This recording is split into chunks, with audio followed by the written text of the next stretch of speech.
Welcome to episode 10 of Affordable Italy, Living La Dolce Vita on a Bootstring, where I tell you I've been holding out. It's November 2023. This episode was actually recorded on July 9th and then proceeded to crash my computer irrevocably. But everyone grows, including me, so here it is today. Much has happened since July. Our guest today is author Mark Hinshaw. His book is now on its second printing due to its popularity among the Italian people. Navigating Paradise, the title, has recently been recommended by the Marche Regional Cultural Board to be included in every library in the Marche region. In addition, the mayor of his hilltop towns, San Vittoria and Matenano, Marche, has asked to hold an exhibition of Mark's drawings as an official city event for Natale, the Christmas season celebration. And in his wisdom, he wants to remind you that we've heard many rumblings of change regarding immigration to Italy even since July. His advice? Educate yourself and be apprised of change. He knows it's not easy. In Mark's own words, all this, the book in Italian, the community, the many wonderful relationships is so far beyond anything I ever dreamt of. Talk about assimilation, folks. I would ask you, an audience interested in building a new life in Italy, can you think of anyone better to learn from?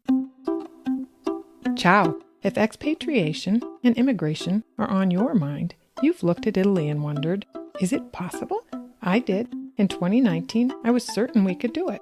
In 2020, the world changed. And due to our reaction to it, our situation changed as well. I was no longer certain that Italy was within our reach. Plus, rumors about taxes and visas had me both confused and worried. Thanks to my favorite podcast, Retire There with Gil and Jean, and a bevy of generous immigrants who've gone before, as well as a personality that tends to doggedly seek to turn lemons to limoncello, my dream was rekindled. I decided to get my questions answered directly from first-person sources already experiencing affordable Italy, living La Dolce Vita on a bootstring. Join me as we explore with expats and experts if a future in Italy could be on your horizon. Mark recently wrote this: living in Italy is like living inside multiple simultaneous movies with an endless selection of historic periods, subjects, and surroundings. Sometimes you laugh, sometimes you cry, but you're always deeply moved. The American Institute of Architects recognized Mark's decades of outstanding achievements by naming him to their College of Fellows, stating that Mark has had an influential career spanning architecture, urban planning, and journalism. His influence was not only instrumental in guiding urban design in the Seattle region, but also the way Seattleites viewed their city through his popular column that ran in the Seattle Times for 12 years. He's been widely interviewed, quoted, and cited through magazines and professional journals, as well as local, national, and international media, including the Daily Journal of Commerce, the New York Times, and numerous other sources.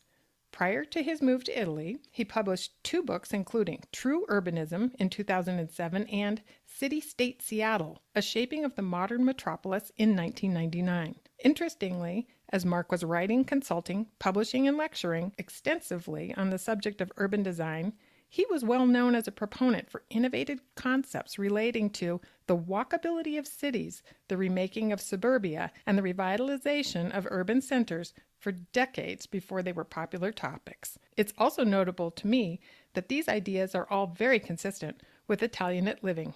But that's not all that was prescient about Mark's future life in Italy. Between frequent trips to Italy, he and his American wife of Italian descent, Sunny Savina Bertollini, lived in a building in Seattle called the Florentine, which flew the Italian flag above the entrance. His friends and clients knew at exactly which table and what hour of the morning Mark could be found with his cappuccino and the New York Times in a cafe called Umbria, located near their home.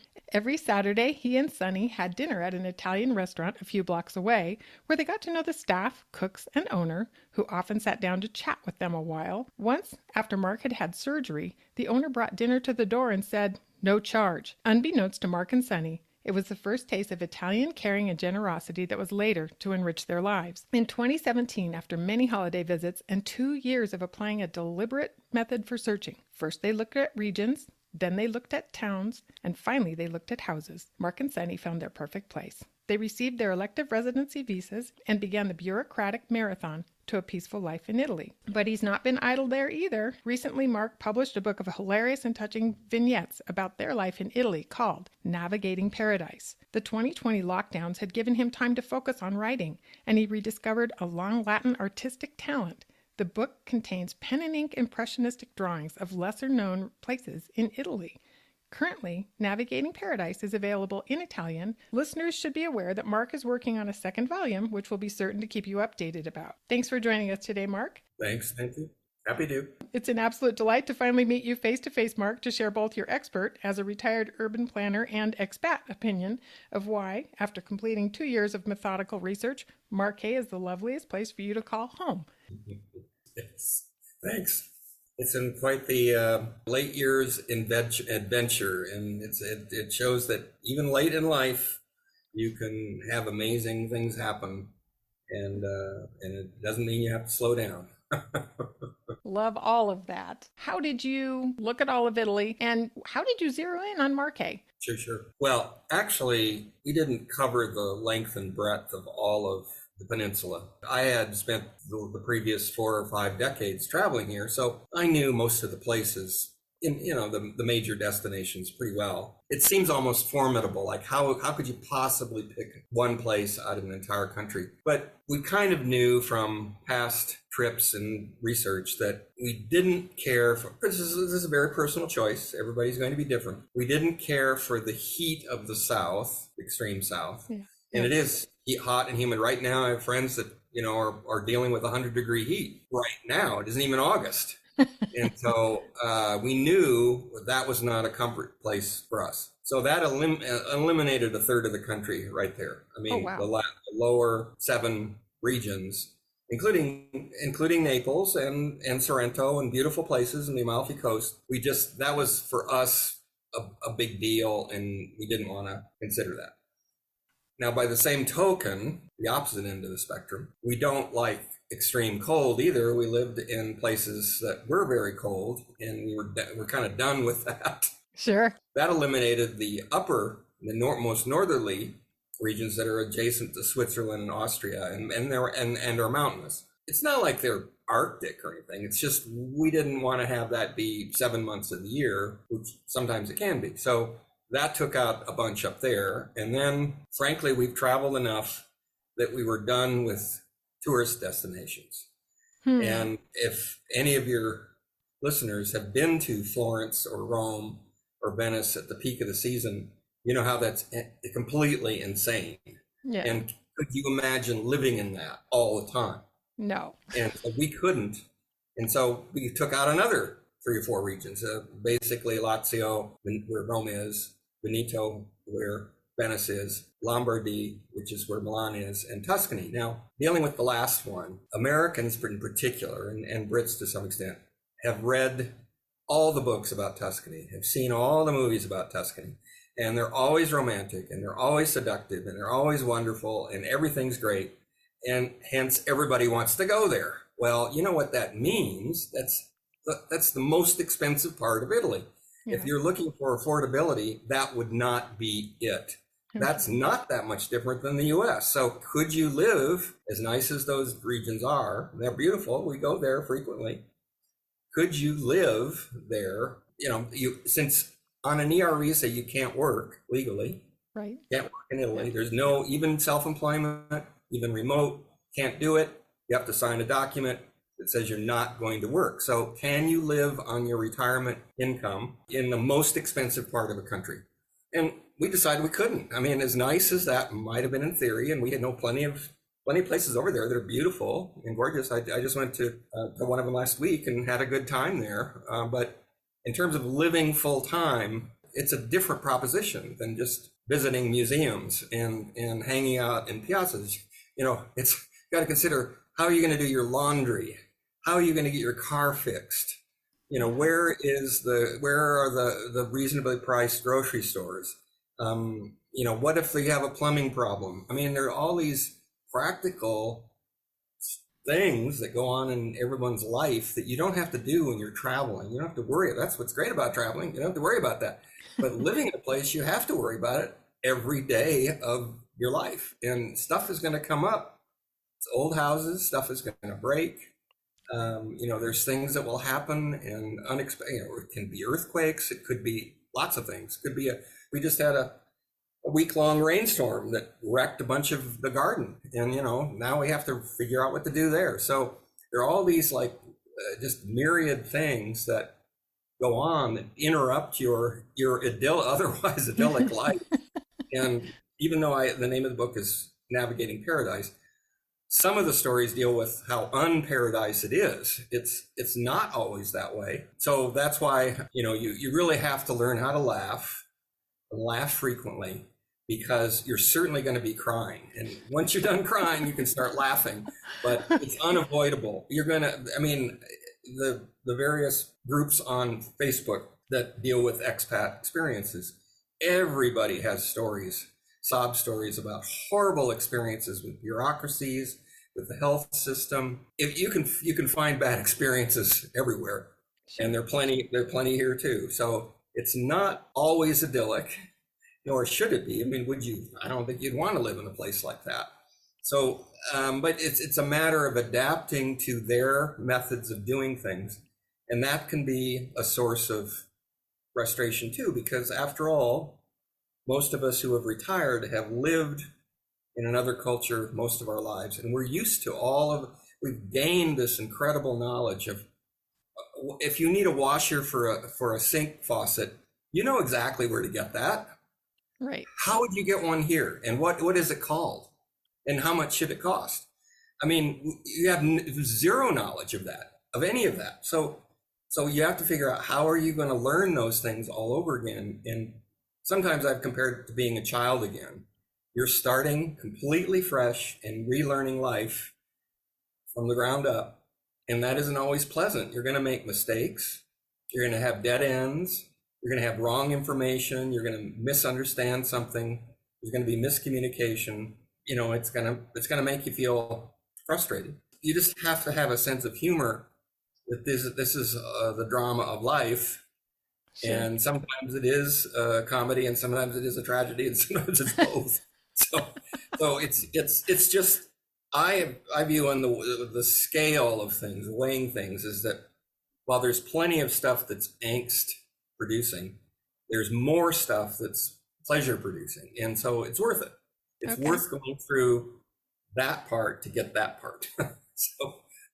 So if the under the Tuscan sun dream is what drew so many people to the Tuscany region, that it ended up being more or less a land of expats, how did you then move beyond that? I did read in one of your articles that you and Sonny actually spent, I think it was 10 days in Tuscany, and you accidentally followed the timeline of the World War II liberation days. And so you were at all these different towns consecutively while they were having their festivals, which sounded charming. So it does mean you did spend some time looking there and determined that wasn't your I know towns there that we would have enjoyed living in. I've stayed in them, and I'm sure they would be fine. It's just that I knew when I started to add up costs that it wouldn't be as workable. Sure. So it fell away. And what happened was we got married about 15 years ago. So it's still a new marriage. Okay. And so I had been traveling to Italy way before we got married. I would take Sonny to my favorite spots, so she could enjoy them like I did. And eventually she said, a very smart woman, she said, why don't we find a place that you have not been to so we can both experience it for the first time? Brilliant. And Absolutely. I said, well, good luck. You do some research, get back to me. And she did. And she said, have you heard of Marche? And I went, no, never heard of it. Had no knowledge of it. In fact, I asked friends who also traveled Italy frequently. They never heard of it. It's a weird phenomenon. I've got a theory of why Americans don't seem to know about it, because just to have one little data point, we are still the only Americans within a 10-kilometer radius. We are a singular cultural addition to this little mini region here. So there's lots of Brits, and there's Dutch people, and some Germans, and other European nationalities. But in terms of Americans, it's not a known region. I think, look, a couple of theories is American culture appreciates convenience. and proximity that where you can get to your destination quickly. Well, there's no international airport in this region. There is obviously in Florence and Pisa and Venice and Rome, and there's all these other destinations that are convenient to get to. So you just hop in a rental car or get on a train or whatever, and you're off on your adventure. There's a little airport here, but it's just a intra-Europe airport. No, I mean, people do use it as a first leg travel itinerary where they would go to Stansted and then go get on an international flight. I mean, those flights exist. Okay. Or we used it once to go to Munich, and so I mean, but it's only intra Europe, and they're small planes, and they're not real frequent. It's just a moderate. It's a nice airport. It's just a moderate small. It makes me think of like Flagstaff or something. Just a small. And then there's also no big city. I mean, the biggest city is the capital, Ancona, which almost no one has heard of. Even though it's a Seattle-like city with ferries and industry and a major downtown and shopping centers and all the stuff that you'd want in a big city. It's just not the scale of Rome or Naples and it's on the other coast, on the East Coast. So it's just not thought of. I mean, I think it's a nice city. I don't think I'm going to live there, but it's a nice. We'll go there frequently. Okay, so Americans are looking for population and convenience, and they don't find it, or they don't think that they'll find it in Marche. So it's not on the radar so much. Another phrase, as a writer, I'm fond of phrases. I call where we live in the middle of nowhere, but also in the center of everything. Oh, that's attractive. So we are 4 hours from every single city in Italy that we want to go to. And every single major destination is within 4 hours of drive. Or 5 by train. And so that's not bad. I mean, not at all. Choices. Yeah. And so it's just that we are in the country. We're surrounded by farms. We're in a tiny little village that houses 1,400 people, and they all know each other. And they now know us, and we know them, and we know them by first name, and we know their families and all of that. So it is kind of this, I viewed myself as an urbanist for most of my life. I lived in New York City and LA and San Francisco and big cities. This has got a strange blend of urbanity and quietude. And I don't know too many places that give you that. I mean, we look one direction out of our house at a dense urban center with 5-story buildings out of masonry that have been here for 1,000 years. And little streets and little shops and all of that. And then the other direction, we look at pure farms all the way out to the sea, just farms. And so, it's such a striking contrast. We can have one or the other or both as part of every day. Sure. And there are different weather systems, there are different cultures, there are different languages.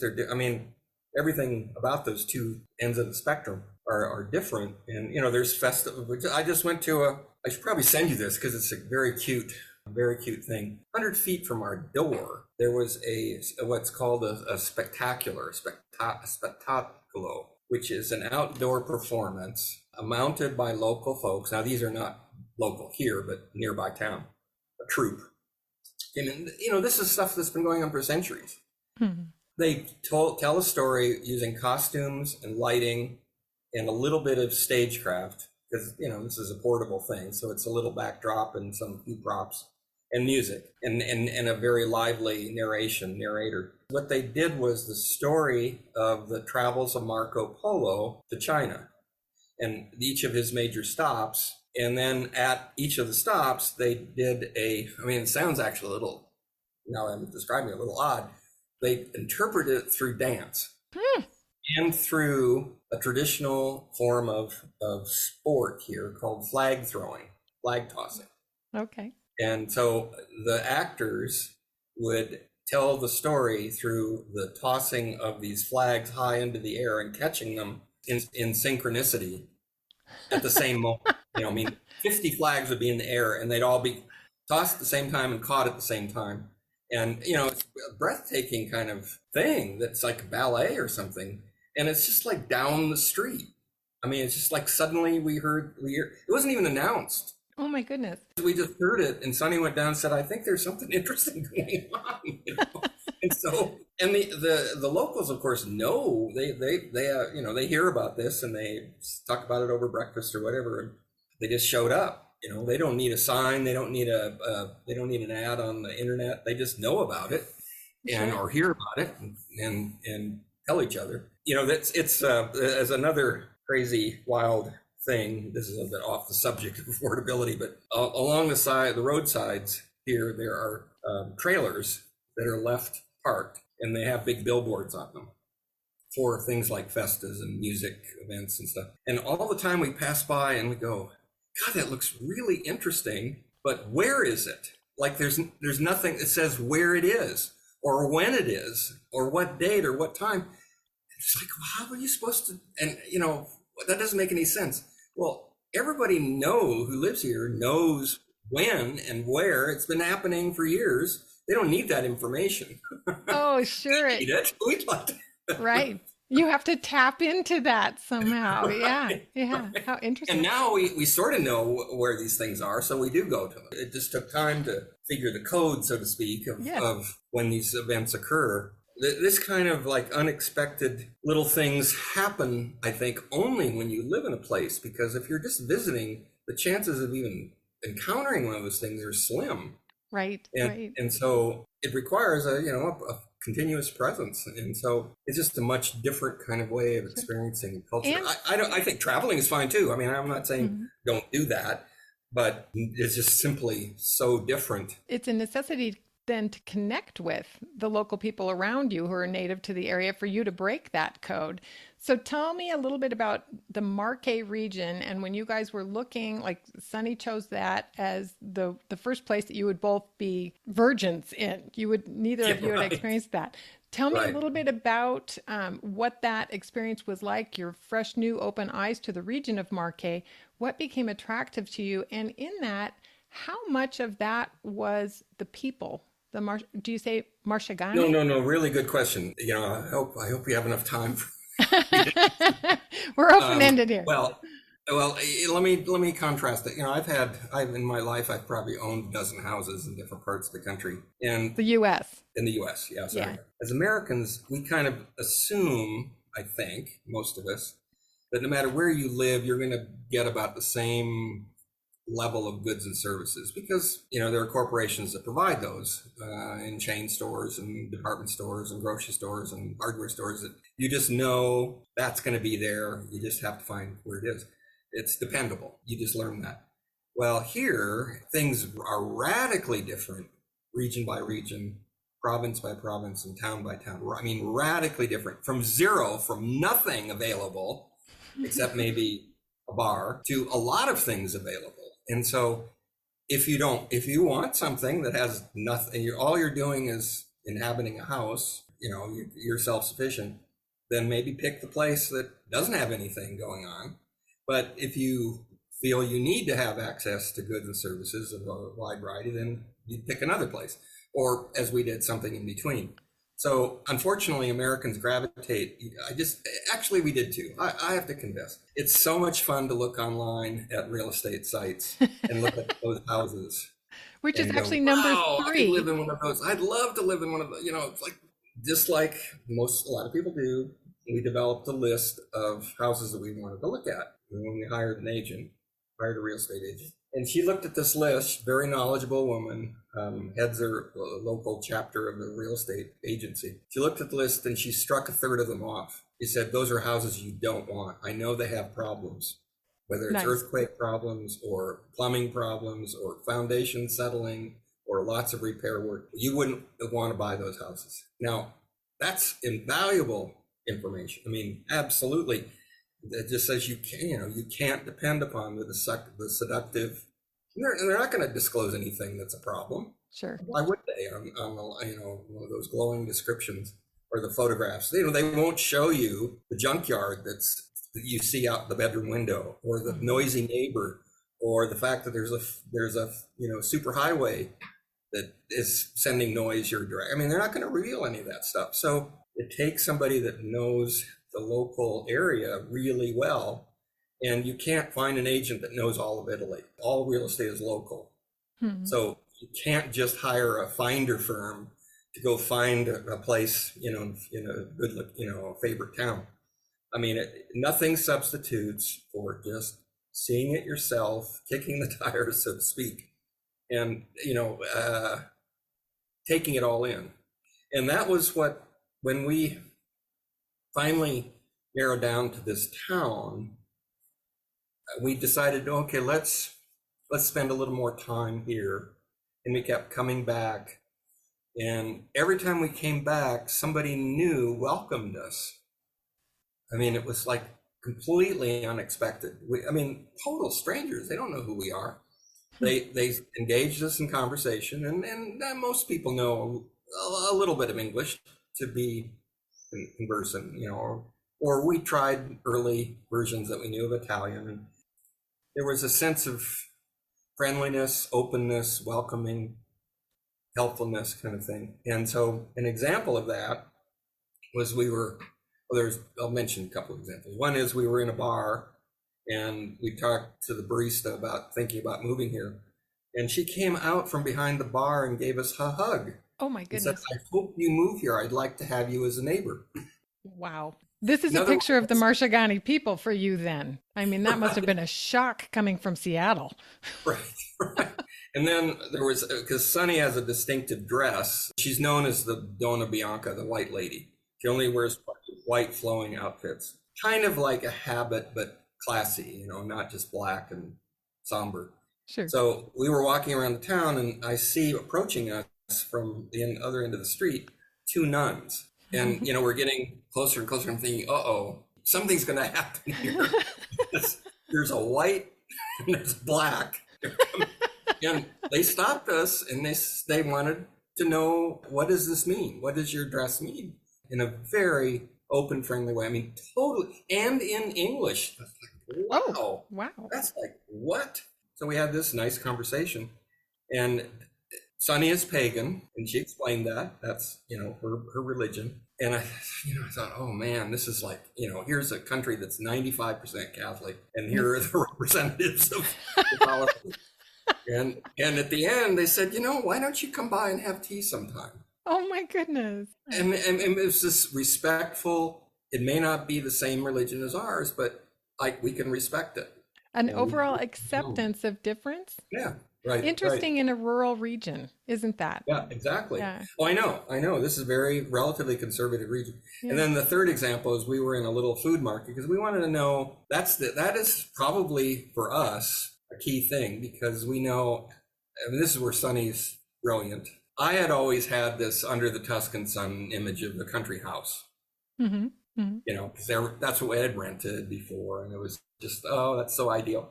She said, you're getting older. What if you have to walk to the store and it's a couple of miles? Are you going to do that? I said, no, I don't think so. I think we need to look in a town. Okay. So that's why we landed here, was that it was a town with services. But then you have to figure out, what services are available. And we noticed there were 3 food markets, and I decided to check them out. Well, what do they offer? So we went into one and we were comparing things and prices and stuff, and this clerk overheard us, and she wasn't even Italian, she's Russian and multilingual, married to an Italian guy, as we've since learned. And she said, what are you doing here? Well, what are you doing? So we said, well, we're looking at, potentially moving here, and, we have to figure out what are the steps we need to do. So she goes outside the store, snaps open her cell phone and calls the mayor and says, can you spend time with these people and help them? This does not happen in the US. The clerk in the store is calling the mayor. Yeah. And he comes in the next day and spends 2 hours with us. Wow. We've gotten to know him and his wife, and it's such a, like a slap in the face. Like, people actually live like this. Wow. We see, when we travel, we see the superficial stuff. We see the museums, the monuments, the beaches, the piazzas, the big destinations, the stores, all of the gallerias, all of the stuff. We see the physical, superficial stuff. What we don't see, or rarely see as travelers, is the social compacts that exist, that are hundreds of years of integration into the community. And so people just simply care about one another. What a concept. And it's like, well, yeah. A couple of examples of that is I was recovering from surgery here. This is kind of a parallel story with a restaurateur in Seattle, and had gotten some drugs from the pharmacy. And one night at 8 p.m. or so, there was a knock on the door, and it was the pharmacist. And I said, "Oh, what do you want?" He said, "Well, I knew that you're recovering, and you may not be able to get out and about, and I'll bring you whatever you need." I mean, a pharmacist that makes unsolicited house calls. Right. Right.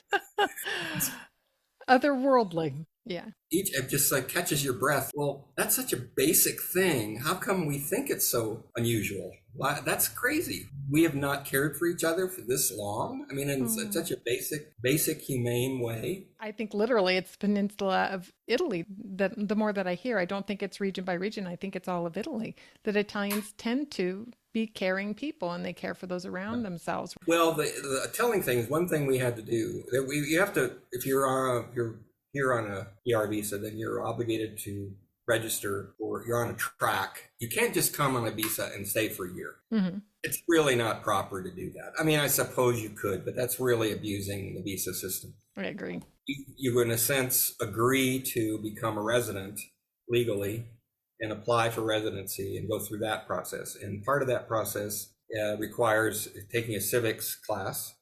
Makes a lot of sense. I have no problem with that. You know, that you should know something about the history and governance of the country you're in. And then you have to pass a language exam after the third year, basic language, not sophisticated. So in the civics course, there was a section of it about the Constitution of Italy. And it's clear that sometime, because they adopted it after the war, that somebody probably in the occupying military forces gave them a copy of the US Constitution, said, hey, here's one, see what you think. And so it's kind of similar. It's got some similarities to it, except they added their own twist to it. And so they have 3 pillars that supersede everything.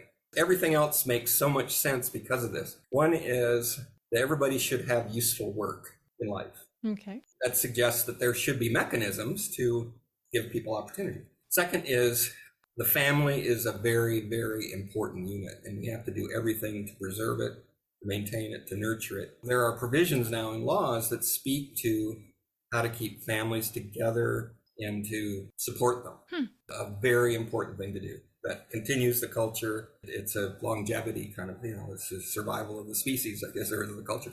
And then the third is everybody is obligated to contribute to their community in some way. Now, I can't even imagine all 3 of those things being in the U.S. Constitution. I mean, they made it their own. Right. And then the laws flow out from that. And so it's just a completely different sort of mental attitude about life and government, and certainly even with all of the crazy bureaucratic stuff, which every country has, it still is a country that generally works well. They're smart about a lot of things, not everything. We think there's a job description that's never been written in Italy, and that is organizer and coordinator. that nobody knows how to do that. Nobody has that job description. So it's like it shows up in such the weirdest way. I'll go to the first couple of years, I go to a concert that's advertised to start at 9:30. I'd be the only one there for an hour. Not even anybody on the stage, and the stage is a mess. There's it's just like crap all over the stage. And so it's like, what is going on here? They're just like no stage hands, no stage management. Finally, the performers show up. And they start to arrange the stage, but they're all kind of talking all at the same time, trying to figure out what to do. There's just like nobody organizing this thing. And it's just one of, again, many examples that it's like nobody got that training. Right. Well, nobody has that job. We're so goal-oriented, and it sounds like they are so much more experience and relationship-oriented that even though I can't fathom living without intense organization, it's probably the same way on the other side. They probably can't even fathom how much energy I spend in controlling. Right. That is what you get with different cultures, different values. But it's sometimes so maddening that you just have to give it up and just say, okay, that's the way it is. It isn't going to be organized. It just isn't. And I mean, just a another tiny example is when we went in to get our residency permits for the interview, there was a waiting room that was maybe 200 square feet, jam-packed with people all standing, and absolutely no signs anywhere about anything that you're supposed to do. On the walls, above doors, above, I mean, no signs at all. Normally in some government agency in the US, you have big arrows that point or follow this trail or ropes and ropes walkways. And it's just packed with people and a group of windows at the front, like banker windows. And we were standing there it's like an hour goes by. Like, oh no. Should we watch people? What are they doing? So after the second hour, we realized there were people threading their way through this mob of folks over to a corner. And so I went over to the corner, and here on a little table was a box that you put your form into, and they pulled out to call you. Oh, no. How are you supposed to know that? Same as the cultural activities. You're just supposed to know. Right. Wow. And now maybe every newcomer has to go through the same thing where you're like totally baffled, and then you finally figure it out. Sure. And then now we put it in the box. Right? Oh my goodness. But it's just that kind of goofiness that. Sure. What does Marche have that made you guys go, oh, Sonny picked a good spot? You explained why the heck it's not known to Americans, but. Well, it's both Tuscany and Marche are in central Italy. So they would have a very similar amorphic kind of appearance. The mountains on one side, sea on the other, valleys in between. The big difference is Tuscany, as a civilized part of the world, has been more thoroughly inhabited and worked. I mean, the cities are more mature. There's more educational institutions. It's just more of kind of everything. There's more churches. There's grander churches. It's had more, and it had wealthy families like the Medicis and others that helped with that kind of stuff. Kind of looking at them, they're not all that different. It's just somewhat more rural. From our terrace alone, we can see probably 22 hill towns. Oh, man. And I would bet that most people have never heard of the names of those. They haven't been written up. When I lived in Seattle, I got to know Rick Steves, not as a close friend, but acquaintance. I wondered why I hadn't read anything much from him about Marche. And so I wrote him a note and said, what's the deal? Do you not know this region? He said, oh yeah, I know it well. I'm just not writing about it. Because he's seen what his writing does, with places like the Cinque Terre, which is now so trashed by tourism that they've had to close the trails at times. And the towns are not nice towns anymore. They're just like mobbed all the time. Horrible to live in. Yeah. Yeah, I mean, I can't imagine. I mean, that's pretty smart on his part. Right. But yet you also found the gem, right? That hasn't been exposed. It took work, and we had to think about it a lot. Frankly, we were initially thinking Umbria. It's sort of Tuscany light. It's further inland in the mountains, not as, Perugia is probably the most well-known city in that. And I love Perugia. I mean, I could probably live there. But we thought, oh no, let's try. Let's see what's on the other side of the mountain. And that's another theory that I have, is that going down the middle of the peninsula is this spine of very formidable looking mountains that sort of like the Italian Rocky Mountains. And so these are like sharp profiled snow-capped mountains that look like you can't get through them. I mean, natural barrier, sort of. Yeah, and you can get through them. There are mountain passes and tunnels and train routes and highways, and I mean, you can. There's a main train that goes through. There's a main train line that goes there from Ancona through to Perugia, right? And then on to Rome or Florence or wherever. Yeah, I just took that. Yeah, I mean, so it's doable. It's just, I think psychologically, people look at this long range of mountains and go, well, there can't be anything on the other side. What would be on the other side of that? Right. We spent time looking at a lot of towns that were very quiet, because just like other parts of Italy, smaller towns have become depopulated, partly because family sizes are smaller. I mean, just like all Western industrialized societies, they're no longer families that are 7 or 8 people, they're 2 or 3. Yes. And so that's happened in the last 50 years. just as has happened with other countries. Young people have a particularly tough time finding good paying jobs, so they go to Germany or Austria or other countries, try to start their lives there. It's an aging population, so people are starting to die off in their 90s. So it's just these towns have become, like even this town at its peak was 5,000 or 6,000. There were two main commercial streets. So one of those is now dead. There's nothing happening on it. And the other one, there's enough people to support that street. It was relatively more active than many other towns we looked at. So it just took a while to see enough of that pattern where it just, we do need to have proximity to goods and services. So Sure. In 2019, when I first started looking at Italy as a potential expat site, it actually followed a trip we had planned, everything, settled, bought, etc. So excited about it, had to cancel. We were traveling with kids and she got pregnant. When she's pregnant, there's nothing stays down and there's no wine. So what was the point? We canceled. Right. But one of the things that we had decided we wanted to do was to find Marche, because it was unheard of and it sounded like someplace we'd love to explore. It was quiet. It seemed like it would be a good place to take kids, etc. We canceled the trip, but I started looking at Italy as a potential expat site. And that's when I found you. And it seemed so strange. It was like the stars were aligning as I started conversing with you. All of a sudden, Marche started popping up in late 2019 in all of these journals for travel, the undiscovered, and it produced this little bit of panic inside of me, like, oh no, the world's going to find the secret and I'm not ready to go yet. Well, 2020 happened. And I swear, since 2020, I still see Marche on the tourist websites, but it's quieter again.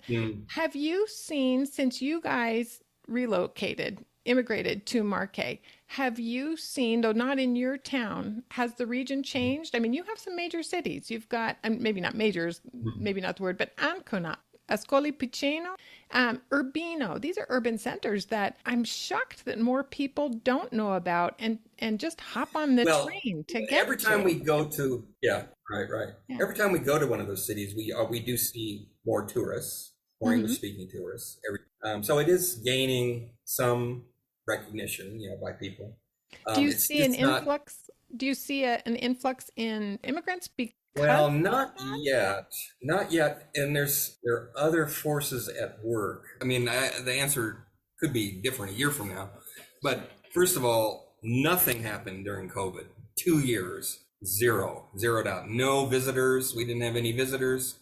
We barely moved around. I mean, nothing happened. The world stopped. Right. And it was already quiet, so it really got quiet. Yes. And so there wasn't any momentum there were no organized groups, there were no promotions, there were no festivals, frankly, it was a sad time because the very reasons why we were attracted to this suddenly didn't exist, except the community did. But, a lot of the other lively things were no longer around. And of course, you remember the era, people were thinking, this can't last longer than 3 months. And then it was like, 6 months from now it'll be over. Next year it'll be over.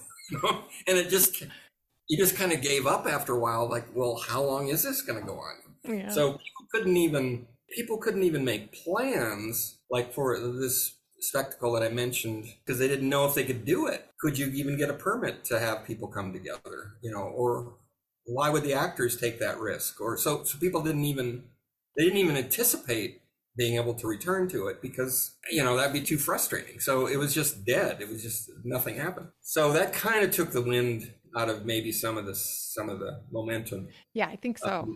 I mentioned the lack of organization. This is a back step here. If you look at maps of Italy historically, when the Roman Empire fell, between 500 and 800, it was a long falling period, but between 500 and 800, it was falling apart. The peninsula gradually accumulated a fractured kind of cultural setting where parts of it were occupied by Turkey or Spain or North African tribes. Or France had part of it, Austro-Hungary had part of it. It was all chopped up into like this crazy quilt of little nation states, colonies, city-states, duchies. I mean, it was just crazy, crazy stuff. I mean, all these little independent states. While people might have said Italy, they were kind of the only thing they could really mean is the peninsula. I mean, there was no central government. I mean, there was a king of part of it, a couple of kingdoms for a while, but it was for centuries, for 1,000 years. It was just fragmented into all these small, I mean, the size of counties in the US. And each one had their own dialect because they came from a different culture, and they still have that same dialect. Yeah. So, and then there's 200 dialects in the peninsula. I mean, it still reflects this very fractured, fragmented, separate kind of culture within the larger country. And this is one of those. And you can even break it down further. There's northern Marche, which is by Urbino. There's southern Marche, which is by Ascoli Piceno. There's our central part, which is centered around Ancona and a few other cities. And each of those is a little different. It's not a unified presentation, I guess. You can go just a few kilometers and suddenly things are different.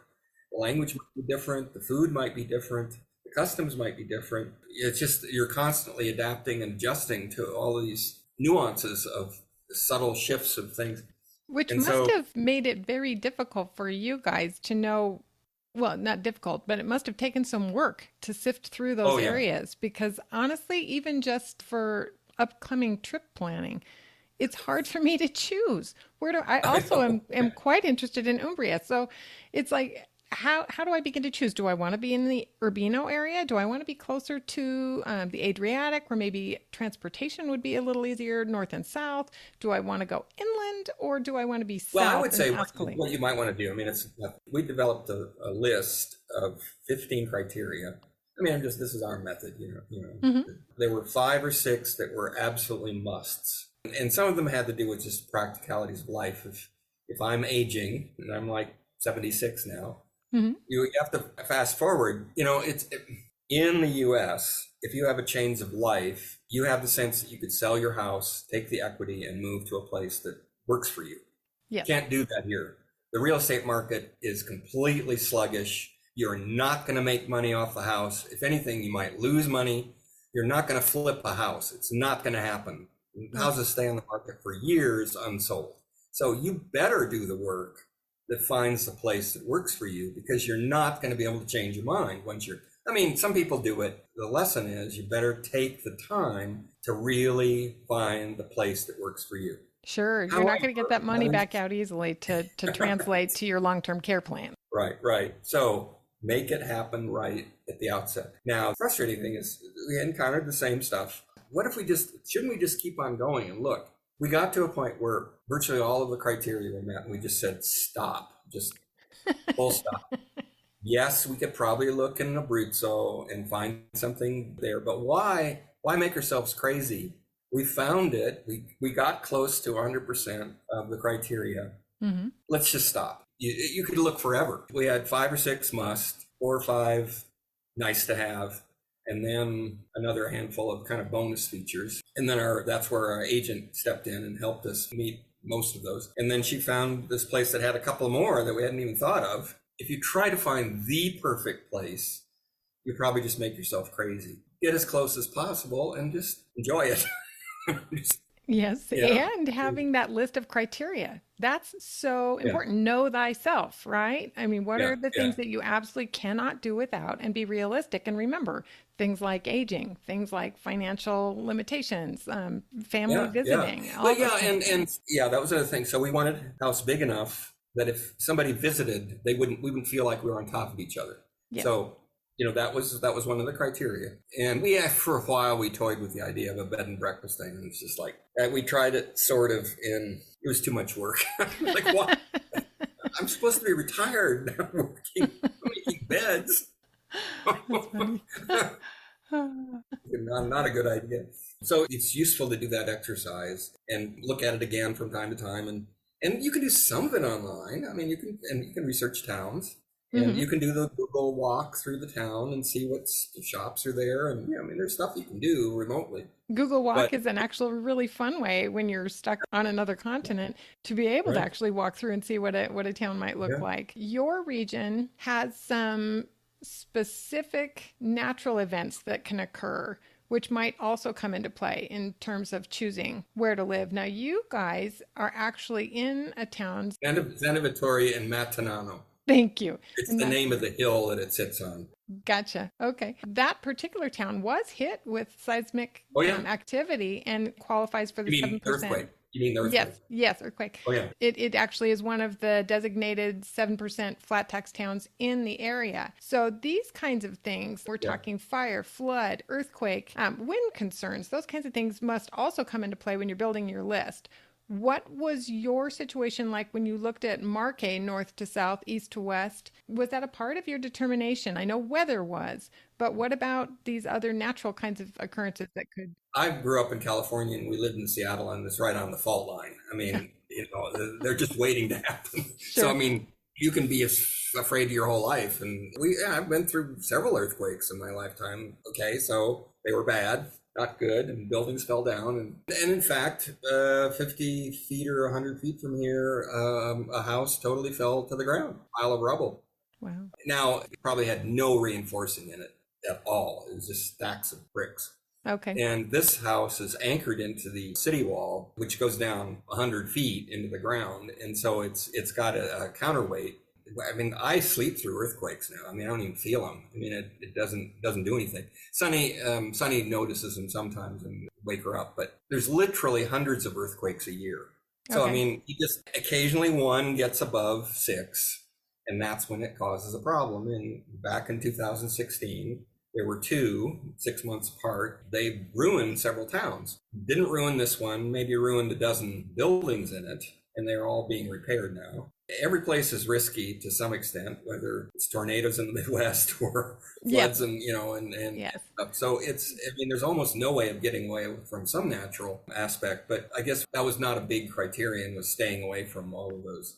I like hearing that. I like hearing that because to me, there's a realistic evaluation there. And you as an architect absolutely knew your comfort level with a building that you would buy and those around you. Because let's face it, if your town falls flat, it also impacts you, even if your house is left standing, correct? The heartbreak there. But I see on sites that attitude of, I would never live in a seismic area. I would never, I would never buy in one of those towns. And I wonder about the same thing that you just said. I mean, I lived in New Orleans, and absolutely weather is going to impact your life there. But we built an infrastructure around the city that would hopefully protect us from some of that. Every place has fire, flood, tornadoes, whatever might happen, whether you know it might be a risk or not. So I like that you weighed those things and actually chose a place to live reasonably without letting fear be, the absolute yay or nay. If somebody had an absolute fear of earthquakes, they wouldn't even choose. Italy wouldn't be on the list. Nor would California, Period. Oregon. Because they're everywhere. Washington. Not just the mountainous towns. Yeah. You would pick some other country. Nobody knows where that stuff is going to happen. Right. There's no predictability to that. Yeah. And so choose the place you love. Choose the place you love. Yep. Yeah. And so, I mean, you can be smart about it. There are some towns that I would not choose because they were devastated enough that it's going to be a long time before they come back with much of anything. Yeah. And so don't go there. But there are hundreds of others. We read or see movies basically about Tuscany and Rome, the romantic movies of that there's kind of an arc that goes from Venice over to Milan, over to Pisa, to Florence, and down to Rome, and then eventually to Naples. It's kind of this big arc. And so all of our thinking about Italy, it's almost like that's Italy, period. That is Italy, just that. And there are hundreds and hundreds of perfectly livable towns elsewhere in the country. I mean, beautiful, wonderful towns in beautiful landscapes and settings that are convenient to services, that have history, that have culture, that have arts, that have entertainment, it is not a remote third world country. I mean, the common question is, what do I need to bring? Like, this is not a third world. There's not one thing that we haven't found here except maybe an obscure Mexican spice. Okay. But I mean, it's got all the same supplies that any other modern country has. So Sonny ribs me all the time about this. Okay, I like chunky peanut butter. You can't buy chunky peanut butter here. So I have it smuggled in. That's me. I want to have my chunky peanut butter. Sure. There are those little comforts that we can't do without. Right? Tell me a little bit about healthcare in the Marche region, not Oh, yeah. necessarily just Okay. San Yeah. Vittoria, but also. Well, there's a bunch of myths, some of which are pretty evil in their origin, I think, because there's been so much nonsense about national health care that it's some kind of it has to, be a socialist system, and it's, you can't pick your doctor and all this garbage that's stated. 99% of it is flat out untrue. It is not true. We picked our doctor immediately, and it's a village doctor, and we like her. It's like she's 50 feet away, her office. And there's no debate about that. We found the doctor we wanted. We don't have any healthcare bills. We both used hospitals, 3 hospitals in the region. And so we've experienced that because we each had, I wouldn't call it catastrophic, but it would be called an emergency. And all emergency care in Italy is free to anyone, even tourists. And that includes the ambulance service and anything attached to it. The drugs, whatever that you need, is zero cost. I mean, I was shocked when there's nobody that comes by with a clipboard. What's your insurance company? Where can we find you for the surprise bill? So what funds that? It's like, how do they make that happen? Income tax. You can decide, is that worth it or not? I mean, if you have any affliction, you get help immediately without question, with nobody questioning that. You're going to get help. That's amazing. And so it's viewed as a basic human right that should be funded by everybody. And your level of care should not depend upon your wealth. Now, you can get a higher level of care if you want. And I've got a private cardiologist. You pay a bit extra out of your own pocket. It's not part of the healthcare package that you get. I've used lots of medical services over my life in the U.S., and I would say this is significantly above all of them. All of them, every single one, even some of the better hospitals. Even without the private. Even without the private. Now, what you have to do is look at what's going on. In the U.S., a lot of the money spent in hospitals is spent on decor and amenities and the restaurants and the public spaces and the artwork and not that that's wrong. So the hospitals here they've emphasized the service and the people giving you the service, not the ambiance. And so some of them are very plain, but I mean, are you there for it's not a resort. Another major difference in the systems that a lot of people don't realize in America is top salaries. When I was an RN, and I worked for one part of my career in a system that had hospitals and then of course outpatient services that fed the hospitals. Our CEO at that time, and this is 15 years ago, maybe. Our CEO at that time made $21 million. I don't think you have that happening in Italian healthcare, in the strata of hierarchy of paychecks. So I think that's another huge difference in how money is spent in healthcare. Yeah. When you hear the term national healthcare, you lock in on national as if it's a big monolithic super agency that's dictating things to everybody. But it's actually not that at all. It's again, the Italian system of disorganization. The national health system collects the money from everybody through their taxes, but it's distributed and administered locally. So every province has its own health agency. You're not dealing with a national agency. You're dealing with basically a group of doctors that administer locally these services. This is part of the thing of they want to see you be independent. The first year you have to have your own insurance. Fair enough. I think that's appropriate. At the end of that first year, you can sign up for the national at your local provincial office. And as a foreigner, you pay a modest yearly amount, which is it's a sliding scale based on your income. And in our case, about $800 for each of us for a year. Well, that's compared with the U.S., that's really nothing. It's not even worth a discussion in comparison to the cost of healthcare. And no, seriously though, Medicare or otherwise, or private health insurance while you're working. Yeah, you do have to deal with the people locally, which is, they're right near down the road, so to speak. But because of the lack of organization, sometimes they're not there. They're in another office. Yeah, they didn't tell somebody that. And so you've made a wasted trip if you needed to go or something. I mean, there's a new form that you have to fill out or something, just happens. It's never horrible. It's just stuff happens. So you just have to roll with it. But I mean, the other thing that people overlook in this whole health thing is prescription drugs, because rarely have we ever paid more than €5 for any drug. Wow. And I remember paying hundreds for some drugs. Yeah. I mean, and these are the same drugs. They're the same brands. Okay, so who's keeping the difference is what I'd like to know.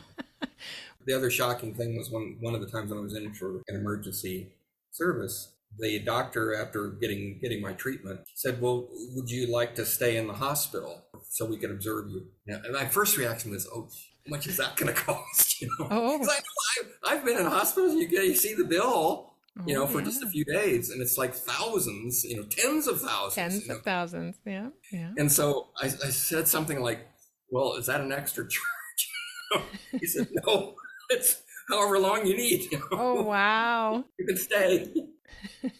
It's just all of these things just take such a mental readjustment of like, oh, really? Yeah. Yeah.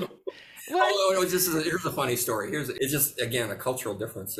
Just a goofy little. I was getting treated for that first problem in their treatment room, and it was kind of a shared treatment room. I don't know what you call it. Maybe 3 patients that are on gurneys, and they're checking you out, and they've got equipment around you and taking your vital signs and all that. It's kind of an open area. And the doctor said she needed a urine sample, so she gives me this cup, and being an American, the first thing I do is I scan this treatment room for a restroom, because that's what we do, right? We go into this little tiny and put the thing in and there wasn't one. I was like, where do I go? She said, no, here. with all your new friends. Okay. I've heard that one of the biggest significant differences in not just in Italy's healthcare, but Europe is that you will share a room. Yes. If you need, ice, clothing, etc., your family is expected to help with that. I know that there are some folks who can get extra help by people maybe like badantes or neighbors or something like that to be able to accomplish that. But it's a totally different kind of system. You're not expecting service when you push a button. You're actually going to expect to get some help from others who are not a part of the system. And that's got to be a whole different thing. Well, the other surprise was I have all my life since childhood been freaked out by dentists. It just make me crazy. The whole idea of having stuff happening in your mouth is always just terrified me. The unfortunate result of that is then I delay treatment, delay the regular stuff that you're supposed to do. By the time we moved here and settled in, it was several years, and I went, I guess I better see a dentist, Don't want to. I think it's probably a good idea, because I hadn't been checked out for several years.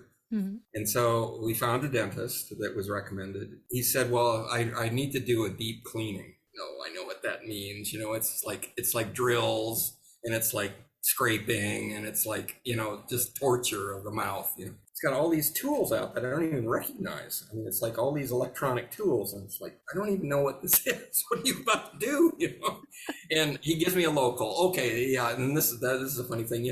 Somebody needs to explain this. When you go to American dentists, they whip out that 4-inch long needle. What is that all about? Where it's like this jabbed into he brings out this little thing that's a tiny little gun with a needle about this long and just goes snick. Like a 1/4-inch little deal, and that was it? Oh my goodness. Yeah. I mean, and it's a total local. And it was just, I barely felt it. And if we have such an advanced system in the U.S., why aren't people doing that rather than the 4-inch fucking needle? You just see it coming and you're shaking, right? Yeah. So then he goes, well, now that you're settling into getting numb, I'll start my work. I thought he was prepping me. There's all this stuff that they check out things and they're fooling around. 5 minutes goes by and he's like working at stuff, and he's got an assistant that's with the water and all that. He says, we're done. I went, wait a minute. You mean you're done prepping? He said, no, we're totally done. You're clean. I cleaned your teeth. He has this state-of-the-art ultrasonic tool that just did it. It's like, I didn't even know what he was doing it. And it's notable that you came from a major U.S. city where you were receiving dental care, right? So, yeah. It's not like you were in the sticks. He did it out of his house. Okay, so there's one thing. There's no office rent. He had one assistant, not an array of hygienists and bookkeepers that get you up for the money and all that. One assistant. Wow. I laughed and he said this, you will have no pain. I can assure you, you will have no pain. Right. Another thing that he doesn't have is probably personal or, dental liability, which means he doesn't have that overhead, which means that's not trend. Yeah. You should ask him that next time in, but very low overhead, but still state of the art. And so he also explained, he said, the government buys us our equipment because they want us to be the best. They want us to have the best stuff. Wow. You hit it. You hit it good. So now I'm thinking, kind of like going to the, because he has this view of the sea, that's and no large needles. That's good. Those are just amazing stories that just happen over and over again. Oh my goodness. There were some new healthcare facilities that are coming in. There's some change happening in Marche medically, and that was interesting to me. Well, you have to, again, backtrack a little bit here, that Italy was one of the initial joiners to the European Union. It was, frankly, a country in a mess for decades. It was kind of international joke. Everybody still kind of thinks that Italy's just a confusing mess. And there's enough to still, be true. But it's not riddled with crime. The mafia does not control everything. We've never even seen any presence of it. Maybe they're still in Sicily. I don't know. It's not a part of Italy that I go to. I love that clarification, Mark. That's helpful. It's not a high crime. People leave their doors unlocked, their cars unlocked. It's not a mess in those respects. So it started to clean itself up by going after the mafia, by going after gangs, by straightening up the banking system that was engaged in money laundering, of making sharper immigration laws, of passing health codes, building codes. They did do things that the EU said you need to do. You need to be a modern industrial Western democracy. Get with it. And it did the stuff. So it's now reaping the rewards of that, because several years ago it received a $40 billion grant from the EU to do infrastructure improvements, including hospitals. In this region alone, there are 3 new hospitals under construction, big, gargantuan hospitals, state-of-the-art hospitals, and all sorts of other services that are coming out of that. Do you know what cities or areas specifically are getting those 3 state-of-the-art hospitals? Fermo, Amendola, and Ascoli Piceno. Okay. And we've used all 3 of those hospitals. Okay. You allocate the money, then it has to be designed, it has to be permitted, all the steps that then bid it. So there's always a 2 or 3 year lag time. So the money was allocated 2 or 3 years ago, and now you're seeing results. It was also to fund road improvements, sidewalk improvements, school improvements, and shared community facilities. So we are seeing projects every time we go out now. We are seeing new sidewalks built, new streets built, streets rebuilt, street lighting going in that's LED. We're seeing churches being restored, private buildings being restored, piazzas being redone. This one in town is going to get redone shortly. Just every direction to go, there are cranes. We just got a crane. I don't think this town has ever seen a crane in its life. And we have got now in the center of town this huge construction crane. There's this incredibly sudden influx or beginning of all this reconstruction. And then piled onto that was earthquake funds, because Italy was hit so hard in 2016. That another pot was specifically aimed at retrofitting towns. What it means is going to each of these buildings and reinforcing them is what it is. The reason why they got ruined was they were never reinforced construction, and now they're getting reinforced. So in other words, maybe the earthquakes were big and damage was done in there, and it was a horrific time. But part of the reason there was so much damage was just because those buildings never were updated to current earthquake standards. Where you see that happening in those towns, to me, that actually opens up new possibility for living in those areas for people that are absolutely. They're safer than they ever were. But it's kind of a whole side story. I'm writing an article about it now, and I haven't got my hand around it totally yet. But it's interesting with all these cultural things to adjust to, that we're also seeing this other thread of massive reconstruction out in the public. Italy just got another big allocation that, I mentioned 40 billion and maybe another 20 for the earthquake. Did you say 40 billion with a B? Yes, applies to the whole country, which is this one that just was approved. It's 200 billion. Wow. And we haven't even seen any of that happen yet because it's too new. Wow. They're rapidly rebuilding everything about them. We're seeing train stations being rebuilt to include handicapped, and they're raising the platforms so that we can walk right in the train and not have to step up. elevators being installed. When you think about it, how do you take a country that goes back thousands of years and make it contemporary? The amount of Without effort. ruining it. Without ruining it. I mean, Yeah. right. Mm-hmm. Right. I mean, like the sidewalks, there was just one put in here that allows school children to walk to school without being in the road. It's a 6-foot wide sidewalk out of granite, Oh my goodness. like the Romans used to do. It lasted thousands of years. Nobody builds sidewalks in the U.S. out of granite. No. The- But we do build them again out of concrete, right? Or asphalt, whatever. Yeah, yeah.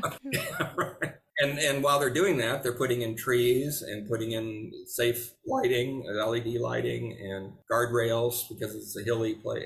They're doing other things that make it a safe, comfortable environment. This is a new thing that we've just seen in the last 6 months. It's just suddenly ramped up. We can't go anywhere now without encountering roads being closed and buildings being cocooned, and just every direction we go.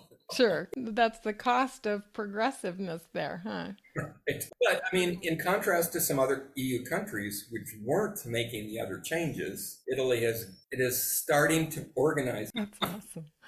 It was an organized society under Roman rule. It fell apart, fallen apart for 1,000 years, and now it's like coming back together, perhaps. This was, not to be too unkind, but for years, or decades even, this part of country was almost like what we think of as West Virginia, just sort of backwards and rural and kind of hick town, and people made jokes about it even, and who would want to live there, But I do want to say something about the affordability. Just, you said that was one of your themes. Yeah. A very common question that's posted is, how much does it cost to live in Italy? Mm-hmm. Well, I don't want to make fun of anybody, but would you ask that question about the U.S.? How much does it cost to live in the U.S.? It depends on where you are. I mean, doesn't everybody know that? Why would that be one figure for any country? I mean, right. It depends on the location you choose. Absolutely. This is no different, and the regions vary hugely. There's a wonderful statistical agency called ISTAT, which stands for Italy's statistics. Mm-hmm. They generated a map, and between the lowest cost region and the highest cost region, it's 100%. Oh, wow. I mean, that much difference. Wow. So you have to look very specifically. There is not one figure that works. Right. And sometimes it differs by adjacent regions. I mean, well, look at your journey from, the discussion about Tuscany to just right. over the mountains, you have Marche, which is more affordable, right? Yeah, right, exactly. And even more so than here would be Abruzzo, which is the region to the south, mm-hmm. even less known. Yes, that's possible. But on the rise again. Yes, right, another area where we're seeing in articles all the time. Puglia as well. Yeah. And Puglia, yeah. Puglia may be a victim of its own success. I've been hearing from people that house prices are now getting unreasonable, and tourists are flocking, crowding all the beaches and restaurants and all that. It is becoming, in some of the areas, it is actually becoming an attractive area for the high income people. So their high level housing is drastically increasing, but maybe not so much from what I've seen and this is just one woman's opinion, the average or lower end of the housing market. But definitely there's been a huge influx of big money to Puglia. Mm-hmm. Do you see anything like that happening in any of the cities or regions of Marche? I'm aware of. I suppose it's possible, but I'm not. Mm-hmm. I haven't read anything of it, or nobody's mentioned that. I mean, the further north you get, up toward Urbino, it's closer to Bologna, mm-hmm. and that's basically a big, that's another big city, and so there probably are higher prices up there in that end of the region. We don't go up there that much, so I don't understand a feel for things. There's certainly a huge difference in pricing in looking at Gateway and Idealista and looking at hilltop towns. rural houses outside of hilltop towns, and then looking at Ascoli Piceno and the coastal areas. There's a ginormous difference in pricing there, as there would be anywhere. The closer you get to an oceanfront type area, of course, prices go higher. The bigger the city, the higher the prices. But I still found in looking at all of those areas, there were still affordable options. Oh, yeah, sure. Well, and then it comes down to a different set of factors. It's like, how old is the building? How small are the units? Are they on a busy road or not a busy road? Or, I mean, there's other little things that begin to, sure. Do they need a lot of work, or, that. Right. And utilities is another interesting thing. And it's interesting to hear about the money infusion from the EU. Right. And I'm wondering, is there relief on the horizon for that? What's it like there for you guys? That is a sore point of household discussion, because every time we get a bill, it's another step higher. I don't foresee that will change downward significantly. It might stabilize and not be as regular an increase, but that war is going to go on for a while. If Putin isn't turning off the tap, we're turning off the tap, just trying to support Ukraine. It's a bad situation. I mean, this country does not have a significant amount of hydropower like the U.S. has. Okay. So it depends on other sources. It can go to other sources in the world, but that takes some time to get those deals underway and all of that. And literally the infrastructure for those. I understand that there is a plan. I think it's a pipeline that's coming in from the east somewhere.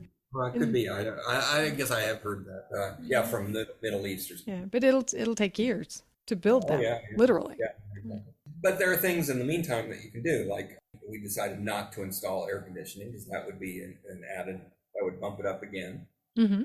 So I've been sitting here with this little water thing, which costs, 80 euros.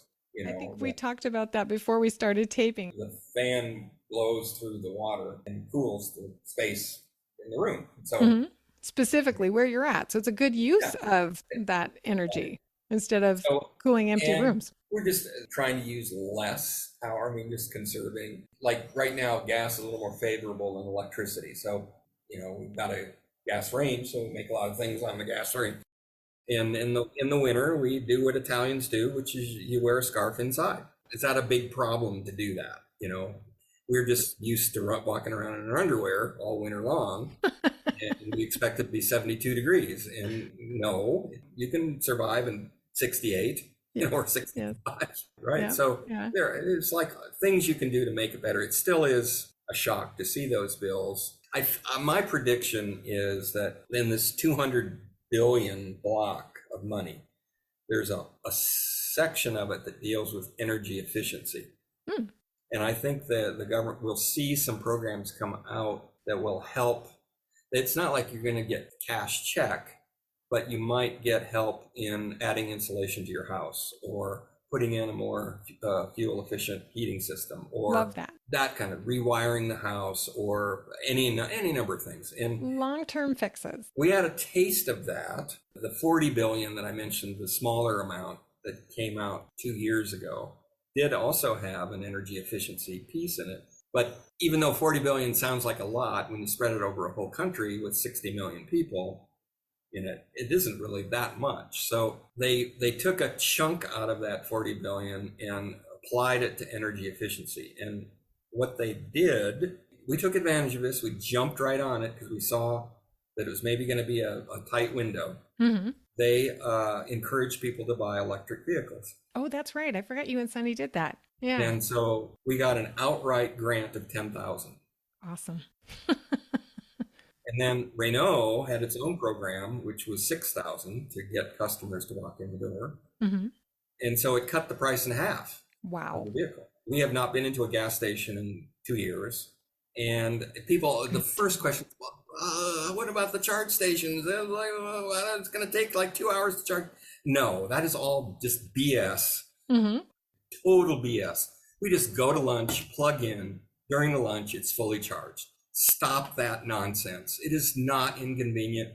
We've got apps that show where every single charge point is in driving distance, if it's available, what its cost is, and we just pick the one that's the most convenient. And it's not a big deal. It's not a big deal. There's just so much stupid mythology about that is constantly online, and it's just wrong. 90% of it's just flat out Wrong stuff. Think May have about been the true 5 years ago, not true now. Yeah. And think about the So, savings that you have made in the uh, last 2 years. I mean, talk about well, good timing, Mark. That was excellent timing. well, the other thing that makes me crazy about people trying to always save on taxes is that, and this is again, sounds a little mean spirited, but you want to come to a country where the cost of living is half or less. In most parts of Italy, once you leave the big cities, the cost of living is 30 to 50% of what it is in the US. Okay. Not off, I'm talking about of. I mean, it's only 30 to 50% of. Love it. So already we're getting a huge hit. You have free, absolutely, virtually free healthcare. And Italy doesn't levy property taxes on your primary home. Huge hit. I mean, that could be thousands right there. So now you also don't want to pay income tax. I mean, you've already got you're getting more than what most people have. You're getting benefits, solid benefits. So people should have no problem paying taxes. We always look for, everybody looks for ways of saving on that. Sure. Tax is wealth, tax is monetary wealth. That's its philosophy. It's called the progressive tax system. It means the more wealth you have, the more you're going to get taxed higher. And people don't understand the stair stepping that happens mathematically with that. Pete and I are not big income earners. When we have both pulled our passive income, we will still not be big income earners. We'll Nor are qualify. we. But we have back of the envelope, as Mary likes to say, we have back of the envelope calculated our taxes within that stair stepping or ladder. Right. Yep. And when we consider those projected Italian taxes plus what we won't pay in property tax and the lower cost of health insurance, comparing that to what we would pay in property taxes for the same amount of house in the United States, plus what we know we'll pay in healthcare. Even, so many people don't understand Medicare costs. Yeah, right. So that plus tax strata in the United States, because we also have a progressive tax strata, which most people don't recognize, there's not much difference. And that's at the full tax schedule, meaning not a 7% or 5% substitutive tax. That's the regular tax strata. We are probably a couple $1,000s more a year in Italy than we would be in the US. Now, again, this is back of the envelope, just Pete and I doing it. So obviously not accurate, and people would need to talk to a tax professional to hammer that out. But it gave us a real idea that we can have a very rich life in Italy on about the same. But the big difference is that what people don't count is the cost of the house or rent will make the total difference. I mean, right? For what I could have in a region that, like yours, that is close to mountains, close to the ocean, has incredible cultural depth. The food, let's face it, it's got it all. For what it would cost us to buy a house in a region like that in the US, it's not even a discussion. We're not going to be able to do that. Whereas there, not only would we be able to buy a house, we'll put some of our housing money back into savings. If they calculate carefully, they'll look at the fact that what they'll save by investing that money, they can actually come out ahead. I mean, it's absolutely true that there are places and ways to live in Italy that are affordable, and it doesn't necessarily have to be with a substitutive tax. I'm a proponent of the 7% tax thing if it works out for somebody. If it doesn't, great. But I'm with you in that I believe taxes should be paid. If somebody can't come to Italy because they can't afford the regular tax strata, but they can do it at 7%, do it at 7%. Yeah, that's legal. I mean, that's not illegal. But it is one road that people can take to Italy. But I think they need to not be so afraid of taxes overall. I do think that one thing, this is also true of, another popular scheme in travel magazines is the €1 house, far south with little towns that are so depopulated, they're way beyond redemption almost. Aww. So they've gotten desperate with those things. But, it's the adage is there's no such thing as a free lunch. You are not going to buy a house for €1 and walk in the door. Sorry, that is not going to happen. So, I mean, just stop that. That is garbage. I think there have been...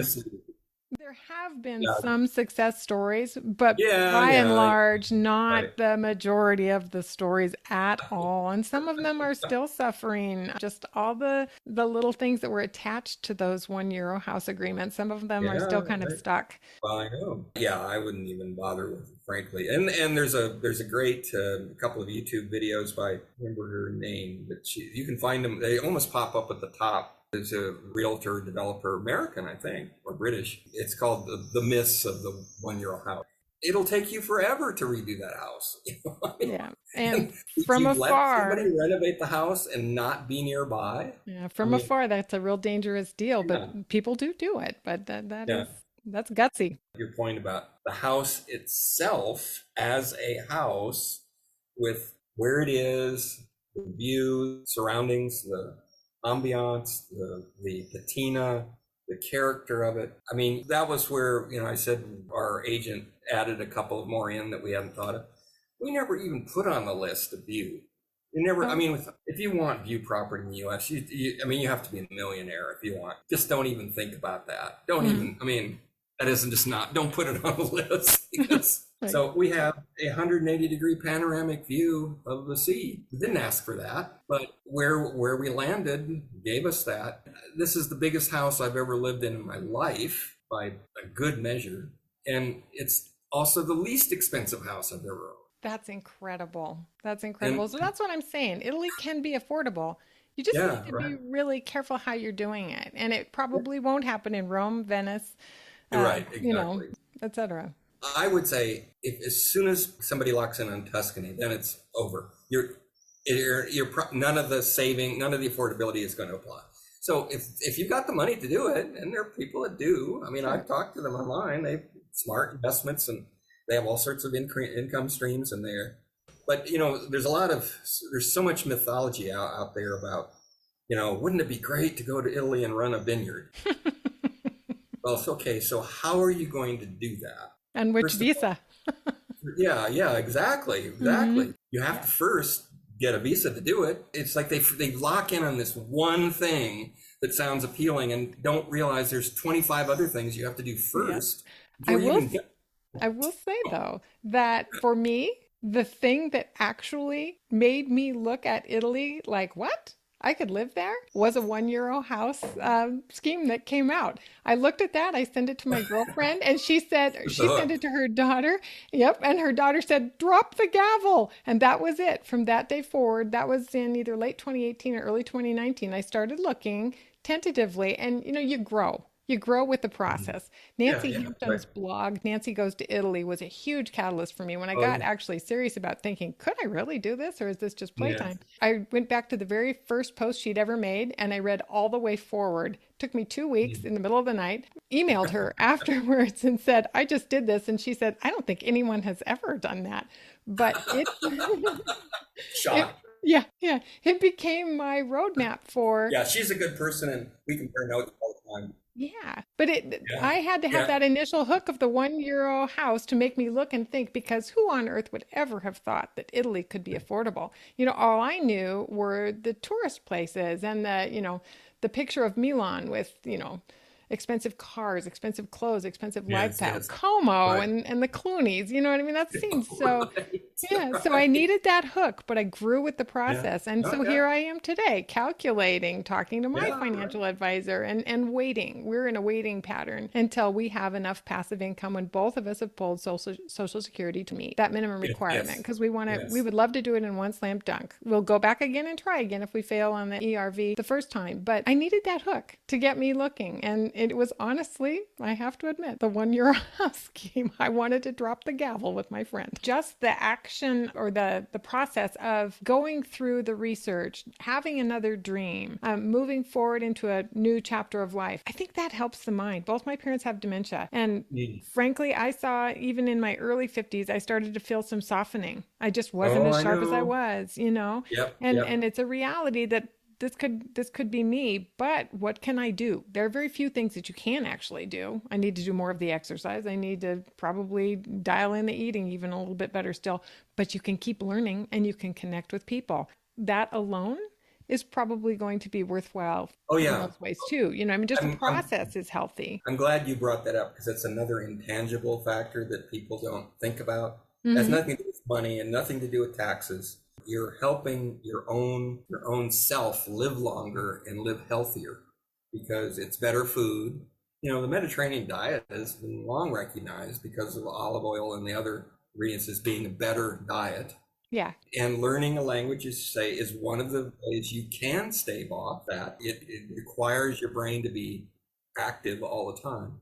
And being social is another. I mean, this is going way off on a tangent, but one of our tragedies in the US is we warehouse older people off by themselves Yeah. in these retirement centers. And here people just live in their homes until they pass away, and they have their families visit, and they have their friends visit, and they hang out in the concerts and the public spaces and enjoy life. Yeah. It's not a shameful thing to be old Oh, well put. and That, less firm. yeah. And so with that, not only do we deprive And them, we deprive us and our children of yeah, touching the right, aging right, process. So here we are, yeah, plastic in this country because everyone's terrified of aging, partly yeah, because we don't touch it. And we have now yeah. at least a full generation of people who don't touch it. One of the other bits of humility that I've acquired is interacting with far more aged people than I've ever in my life done, Hmm. and on a daily basis. And it's kind of cool. And they're nice people, they're kind people, Yeah. they're respectful, they ask good questions. They're going about their daily life, and it's sweet and just life affirming, I guess. Yeah. And so several of our neighbors are in that. They're the nonas of the neighborhood, and we see them. Just today they were out with their grandkids, out sitting on the ledge of our garden. Sonny had me cut off some rosemary and sage to give to the nona, and so Hmm. there was great little interaction there, and she was talking to them from her window. We're I adopting all love of it. these. That's just Yeah, all that so urban centralization that you right. wrote about and that your career is about too. It's not big urban, but it is urban. It's all the same Oh yes, concepts that you were right, working right. for in Seattle. Yeah. Huh. Yeah, it's wonderful. I mean, I'm glad you pointed it out because it's nice to finally live in the ideal. It isn't unreal. It is real. All of the really good life affirming things of life can happen. It also, just to be fair, because the process of moving to another culture and adapting and adjusting is itself stressful because you're always having to learn something new, and it seemed almost like a trick, like you figured it out but you really haven't figured it out totally. So there's always something that you're tripping up on a little bit. It can be stressful in itself, so you have to be prepared for the first year or two for a kind of spike in that. You just have to be ready for that. It's a big thing that hits you. You're going to laugh a lot, just like terribly funny things that happen, the cultural contrasts. But All right. I'm keeping you way too long. Let's just have me ask you those two questions about, can two people live on less than fifty Oh, thousand yes. dollars a year, and then can a couple live comfortably on less than $40,000 a year? Well, I- I can I'm tell you the answer to both is yes, because we do. And the only thing is that when I compare notes with other people who have more resources, they travel more, and they travel more internationally, because every time you leave the country, you're going to be spending several thousand, not the least of which is airfare. So we just don't do that anymore. okay. If we travel, we're traveling within the country, and not triggering those expensive hotel and travel costs, because they add up fast. I mean, we've done it a couple of times, and man, they add up fast. I mean, you're suddenly getting hit credit cards or whatever, a couple of thousand. I mean, how are you going to fit that into, Yeah. and Yeah. and so we just gave up that situation. So now, might we get it back? It's possible. Now we can legally work after the fifth year. So maybe we can get some of that back on occasion. But we've started to talk, well, we could drive to Austria, we could drive to France, we could drive to Spain. I mean, there are other options. We don't have to fly, Absolutely. It's flying now that's so costly and so much of it. So in your opinion, a couple, two people, could live comfortably on not only less than $50,000 a year, but less than $40,000 a year. You just have to be careful. You would just... Okay, so you have to change things about your life. We used to eat out once a week, at least once, maybe twice a week. Now it's a couple of times a month. Okay. It's not the worst thing in the world. It's just less of, luxury. Mm-hmm. Make good food at home. Sure, and it is good food at home. Yeah. From what I've seen, more affordable in terms of groceries and markets. Yeah. Oh, yeah. Well, some of the markets are not. We get our fruits and vegetables at street markets, mm-hmm. and that's usually a lot less. It's like in any life, you look for are there sales? If you're a regular customer now in some stores, you get a discount. Wow! Not the chain stores, but local stores. If they see that you're coming back repeatedly over years, they just give it to you. How kind! Yeah, that's that relationship again. Like now I get, this sounds weird, but I get most of my clothes at the street markets. I'm not sure where all those clothes come from. I suppose you could have a suspicious mind, but I mean, I get excellent lined fitted jeans for 25 euros mm-hmm. and shirts for 15. I've replaced all my American clothes within 5 years, and they bring stuff in knowing I would probably like it. Say, well, I brought this, I found this for you and the wholesaler, and I thought you might appreciate it. And sometimes I buy it, sometimes I don't. Okay. And that doesn't seem to bother them if I don't. Well, and the fact is that you and Sonny go to the Adriatic and sit on your beach chairs and put your feet in the water, and you can bring your wonderful homemade picnic lunch, and right. You wander Ascoli Piceno and draw, with the cost being your cappuccino or your cafe Moletti. Right, exactly, right. Yeah, I mean, there's I sit there, that's the price of sitting there for an hour. Yes, or however long that you wanted to. Right. So I think lifestyle is still rich there, even if you don't have a whole lot of disposable income. Yeah, exactly. In some weird ways, the culture here is closer to the American ideal of democracy, equality, and fairness. We have all of these ideals, and then we don't meet them. Mm. It's the wealthy people that get all the goodies. Yeah. Well, why is that right? Why wouldn't we want to fix that? Right. I don't know. I just read, was it in one of your articles I think it might have actually been in one of your articles where it talked about the average lifespan of governments in the world. And it's And, reading, yes, that was your article. Reading that really puts into perspective where we are on that strata of deterioration. It's sad to watch it coming apart. I mean, I spent my entire career trying to make communities better and being reasonably successful at it. And to see it dissipate and kind of go backwards, it's like, why would people let that happen? I know. Thank you for sharing today. I hope that you'll come back on and chat some more again, because I think you have so much. I'm glad. I'm fun. You're a good person to talk to. Oh, thank you. All right. Okay, have a good night. Take care. Have a good rest of the weekend. Okay. Bye. If you enjoyed today's episode, please like us and subscribe for more. We will continue to explore regions, towns, taxes, and tips here and on Facebook at Affordable Italy, living La Dolce Vita on a bootstring, at Instagram under the same name, and eventually ItalyIsAffordable.com. If you know anyone who is living in Italy who'd like to converse with me, I'd love to meet them via my email, ItalyIsAffordable@gmail.com. And now for that much anticipated limoncello. Chin chin!